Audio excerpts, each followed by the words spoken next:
राधे राधे। राधा रानी की कृपा आप सब पर सदा बनी रहे। कार्तिक का पवित्र महीना चल रहा है और कार्तिक के महीने में दीपदान का विशेष महत्व होता है।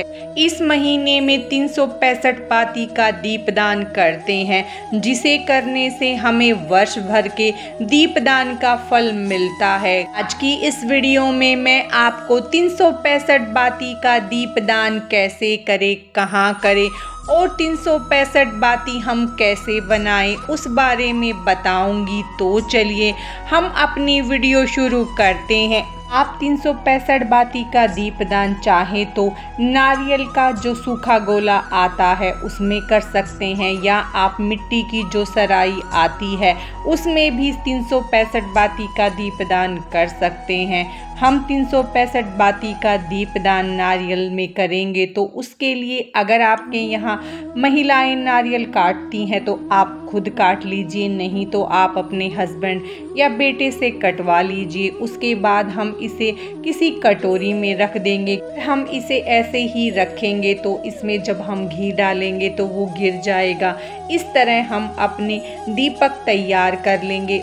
उसके बाद हम बाती बनाएंगे। तो 365 बाती आप कलावे से बना सकते हैं, रुई से बना सकते हैं, या सूत आता है उससे भी आप 365 बाती तैयार कर सकते हैं। हम यहाँ पर 365 बाती कलावे से तैयार करेंगे। उसके लिए हमने कलावा ले लिया है। कलावा आप सूती ही ले। उसके बाद हम इसमें कितने तार हैं वो गिन लेंगे। हमारे कलावे में 5 तार है, तो मैं इसे 73 से मल्टीप्लाई करूंगी तो 365 तार की बत्ती तैयार होगी। अब मैं इस कलावे को 73 बार अपने हाथ पर लपेट लूंगी। आपके कलावे में जितने भी तार हो आप उससे मल्टीप्लाई करके देखें। कुल तार 365 होने चाहिए। इस तरह से मैं 73 बार लपेट कर कलावे से हमारी बत्ती तैयार है। अब मैं इसे ऊपर से काट लूंगी। तरफ से काटने के बाद इसे हम दूसरी तरफ से भी काट लेंगे। इस तरह से हमारी 2 365 तार की बत्तियां तैयार हो जाएंगी। अब हम इसमें से एक धागा लेकर इस बत्ती को बांध देंगे।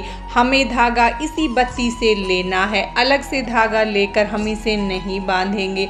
इस तरह से हमारी कलावे की बत्ती तैयार हो जाएगी। दूसरी बत्ती को भी हम इसी तरह से इसी में से धागा लेकर बांध देंगे। ये हमारी 2 कलावे की बत्ती बनकर तैयार है। आप जितने दीपदान कर रहे हैं 7, 5, 11, 9 उतनी बत्ती बनाकर तैयार कर ले। अब मैं इन बत्तियों को जो मैंने दीपक लिए हैं उनमें लगा दूंगी। 365 बाती का दीपदान बहुत ही ज़्यादा शुभ माना जाता है और कार्तिक के महीने में इस दीपक का दीपदान आप जरूर करें। 365 बाती के दीपदान को करने से हमें पूरे साल किए गए दीपदान का पुण्य फल मिलता है। अब हम इस दीपक में घी डालेंगे। अगर आप घी डाल सकते हैं तो अच्छा है, अगर घी नहीं डाल सकते हैं तो आप घी की जगह तिल का तेल ले सकते हैं। अब इस दीपक में मैंने घी भर लिया है। घी भरने के बाद हम बत्ती को अच्छे से घी में डुबो लेंगे और बत्ती के ऊपर हम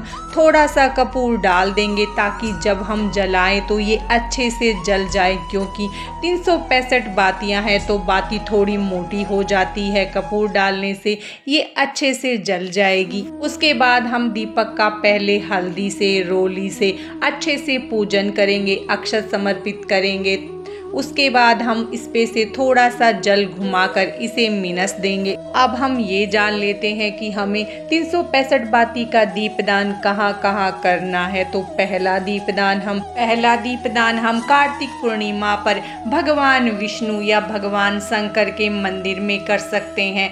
अगर घर के पास मंदिर नहीं है तो आप अपने घर के मंदिर में भी ये दीपदान कर सकते हैं।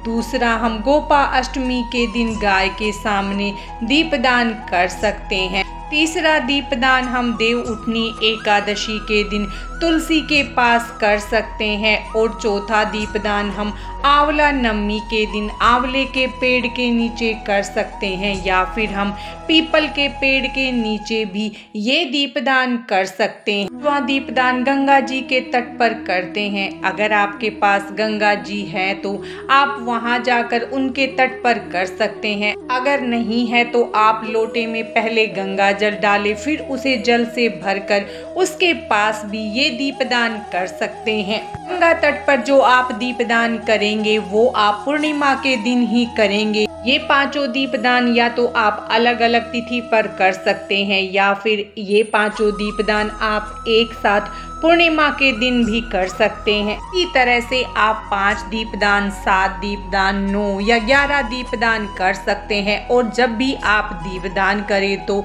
दीपक को सीधा जमीन पर ना रखें, उसके नीचे आप या तो थोड़े से पुष्प रखें, अक्षत रखें या फिर कोई भी अनाज रखकर तभी दीपदान करें। आज की इस वीडियो में बस इतना ही। राधे राधे।